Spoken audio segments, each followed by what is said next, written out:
भाजपा विधायक जयदीप बिहानी और आईयूआईडीपी के अधिकारियों के बीच हंगामे को लेकर विवाद ने अब सियासी तूल पकड़ लिया है। अब भाजपा प्रदेश अध्यक्ष मदन राठौड़ ने इसे लेकर बड़ा बयान दिया है। राठौड़ ने अपने बयान में विधायक बिहानी को सख्त लहजे में नसीहत दे दी है कि जनप्रतिनिधि को संयम रखना चाहिए। साथ ही आईयूआईडीपी अधिकारियों को तत्परता दिखाकर काम करने के लिए भी कहा है। यही नहीं, इस मुद्दे पर भाजपा प्रदेश अध्यक्ष मदन राठौड़ ने पूर्व मुख्यमंत्री अशोक गहलोत पर भी जमकर निशाना साधा है। उन्होंने गहलोत को दोहरा चरित्र न रखने की सलाह दी है। साथ ही कहा है कि इस मामले में कांग्रेस के नेता भड़काने का काम कर रहे हैं। देखिए मदन राठौड़ ने अपने बयान में क्या कुछ कहा है। कल तो गहलोत साहब का एक ट्वीट आया था कि विधायक की सुरक्षा सुनिश्चित की जाए, इसको सरकार गंभीरता से ले।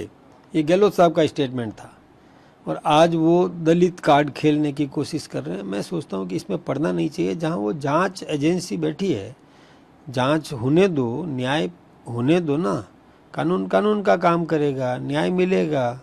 क्या हुआ, किस प्रकार से घटनाक्रम चले थे, एक सेकंड हम ये बोलते हैं और दूसरे क्षण दूसरी भाषा बोलते हैं तो जनता पर बुरा असर पड़ता है। ये ठीक बात नहीं है। न्याय का काम करेगा। मैं जहाँ तक ये मानता हूँ कि थोड़ा शांति से काम लेना चाहिए। जहाँ तक काम की बात है या अधिकारी की बात है तो अधिकारी को भी काम में तत्परता दिखाना चाहिए। जनता को दुखी नहीं करना चाहिए, जनता के काम समय पर करने चाहिए और जनप्रतिनिधि को भी काम लेना आना चाहिए। दोनों बातें साथ में है। इसलिए हमें इसमें पंचायती नहीं पढ़ना। सीधी सी बात है, राजनेताओं को कानून पर भरोसा करना चाहिए, उकसाने का काम नहीं करें। और ड्यूअल नेचर ठीक भी नहीं है। कल हमने क्या कहा और आज हम क्या कह रहे हैं, ये तो जनता इसको नकारेगी, स्वीकार नहीं करेगी। दोस्तों बता दें कि जयदीप बिहानी और आईयूआईडीपी के इंजीनियर के बीच ये विवाद अब जमकर सियासी सुर्खियां बटोर रहा है। अभी हाल ही में इस मुद्दे पर सचिन पायलट ने भी बड़ा बयान दिया है। अगर सत्ताधारी व्यक्ति अगर वंचित या फिर कहें कि वंचित वर्ग से आने वाले अधिकारी के साथ ऐसा कर रहा है तो ये बहुत गलत है। उन्होंने न सिर्फ इस घटनाक्रम को दुखद बताया बल्कि साफ तौर पर कहा कि प्रदेश में हिंसा का कोई स्थान नहीं है।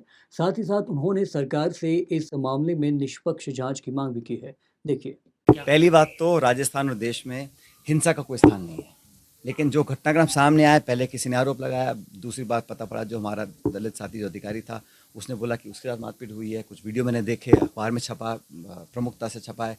तो अगर इस प्रकार जनप्रतिनिधि, सत्ताधारी व्यक्ति अगर ऐसा कर रहे हैं किसी अधिकारी के साथ, खासकर जो एक वंचित वर्ग से आते हैं, अगर ये सच है, जाँच के बाद पाया जाता है कि सच है, तो बहुत ही गलत है। क्योंकि आरोप कोई भी लगा सकता है, लेकिन जो अब तक मैंने देखा है मीडिया के माध्यम से, तो वो जो पूरा घटनाक्रम रहा बड़ा दुखद था, होना नहीं चाहिए था। और जो आरोप प्रत्यारोप हो रहे हैं, जो नए नए तथ्य सामने आ रहे हैं, इसमें सरकार को निष्पक्ष जांच करनी चाहिए। और जो मैंने अखबार में पढ़ा आज सुबह, उसे देखकर लगता है कि उस कर्मचारी के साथ काफ़ी बुरी तरह मारपीट की गई है। तो सरकार को बिना दबाव के निष्पक्ष जाँच करानी चाहिए। हालांकि पूर्व मुख्यमंत्री अशोक गहलोत ने भी इसे लेकर बड़ा बयान दिया है। 1 मई को किए गए अपने एक एक्स पोस्ट में उन्होंने लिखा कि भाजपा विधायक द्वारा आईयूआईडीपी के अधिकारियों पर मारपीट के आरोप लगाए गए थे, परंतु उन अधिकारियों ने प्रेस वार्ता कर विधायक पर मारपीट के आरोप लगाए हैं और अपने शरीर पर लगी चोटों को भी मीडिया के सामने दिखाया है।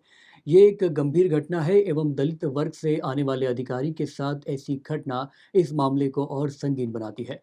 ऐसे में दोस्तों अब राजस्थान की सियासत में इस मुद्दे ने नया कोहराम मचा दिया है। देखना होगा कि क्या वाकई इस मुद्दे की निष्पक्ष जांच हो पाएगी और आखिर आने वाले वक्त में प्रदेश की राजनीति और सियासत में इसका क्या खासा फर्क देखने मिलेगा। प्रदेश की तमाम बड़ी खबरों के लिए देखते रहिए पंजाब केसरी राजस्थान। बहुत बहुत शुक्रिया।